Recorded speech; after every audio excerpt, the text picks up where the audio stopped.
একদিকে মার্কিন প্রেসিডেন্ট হুমকি দিচ্ছেন ইরানকে ধুলোয় মিশিয়ে দেবেন, আর ঠিক তার কয়েক ঘন্টা পরেই বলছেন তাদের সাথে নাকি খুব ভালো কথা হয়েছে। কি অবাক হচ্ছেন তো?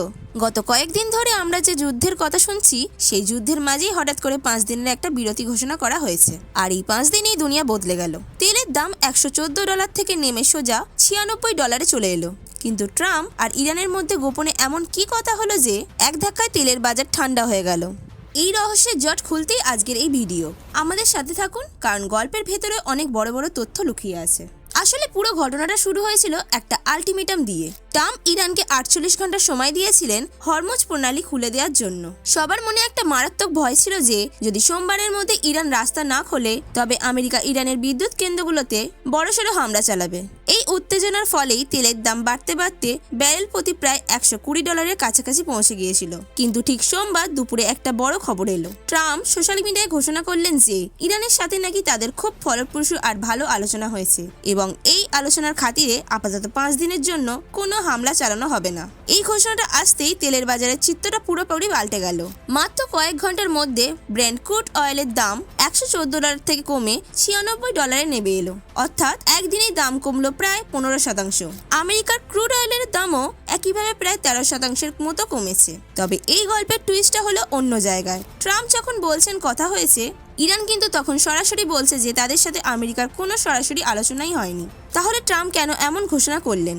আসলে এর পেছনে কাজ করছে ব্যাক চ্যানেল ডিপ্লোমেসি। পাকিস্তান, তুরস্ক আর মিশরের মতো দেশগুলো মাঝখানে দাঁড়িয়ে দুপক্ষের মধ্যে বার্তা আদান প্রদান করছে। শোনা যাচ্ছে পাকিস্তানের ইসলামাবাদে খুব শীঘ্রই আমেরিকা আর ইরানের উচ্চপদস্থ কর্মকর্তাদের মধ্যে একটা গোপন বৈঠক হতে পারে।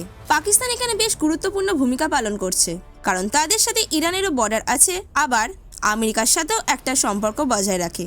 ট্রাম্প আসলে চাইছেন তেলের দামটা কমিয়ে আনতে, কারণ তেলের দাম বাড়লে আমেরিকার নিজের দেশের মানুষও ক্ষুব্ধ হয়ে উঠছে। সেখানেও গ্যাসের দাম আকর্ষণীয় হয়ে গেছে।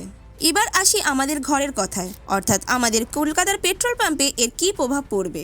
দেখুন, আন্তর্জাতিক বাজারে তেলের দাম কমা মানে কিন্তু আমাদের দেশেও দাম কমে যাওয়া। কলকাতার বাজারে পেট্রোল এখন $105.35 আশেপাশে, আর ডিজেল $92.02 দরে বিক্রি হচ্ছে। যদিও সোমবারের বড় পতনের প্রভাব এখনো খুচরো বাজারে পড়েনি, কারণ তেল কোম্পানিগুলো সাধারণত 15 দিনের গড় দাম দেখে দাম ঠিক করে। তবে আসার কথা হলো, যদি এই 5 দিনের যুদ্ধবিরতি শান্তি চুক্তিতে পরিণত হয়, তবে সামনের দিনগুলোতে আপনি পেট্রোল আর ডিজেলে বড় ছাড় পেতে পারেন। SBI রিসার্চের একটা রিপোর্ট তো বলছে যে 2026 সালের জুন নাগাদ তেলের দাম ব্যারেল প্রতি $50 নেমে আসতে পারে। সেটা হলে কিন্তু ভারতের অর্থনীতিতে এক বিরাট স্বস্তি আসবে। কিন্তু বন্ধুরা, এই শান্তির মেজাজ কি বেশি দিন স্থায়ী হবে?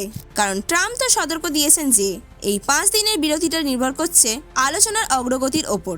অন্যদিকে ইসরায়েল কিন্তু এখনও তেহরানের আশেপাশে তাদের হামলা চালিয়েই যাচ্ছে।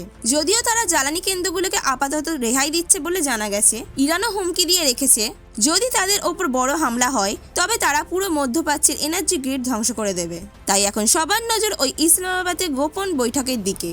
তেলের এই দাম কমে যাওয়াটা কি শুধুই একটা সাময়িক বিরতি, নাকি দীর্ঘমেয়াদী শান্তির শুরু, সেটা সময় বলবে। তবে আপাতত তেলের দাম কমায় বিশ্ববাজারে একটা স্বস্তির হাওয়া বইছে, যা আমাদের শেয়ার বাজারকেও চাঙ্গা করে দিয়েছে। এই পুরো বিষয় নিয়ে আপনার কি মনে হয় কমেন্টে অবশ্যই জানান।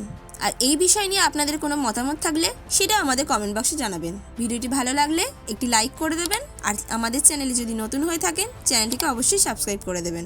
ফিরে আসবো আবার এরকমই কোনো তথ্যভিত্তিক ভিডিও নিয়ে। ততদিন ভালো থাকবেন, সুস্থ থাকবেন এবং পরিবারের খেয়াল রাখবেন। ধন্যবাদ।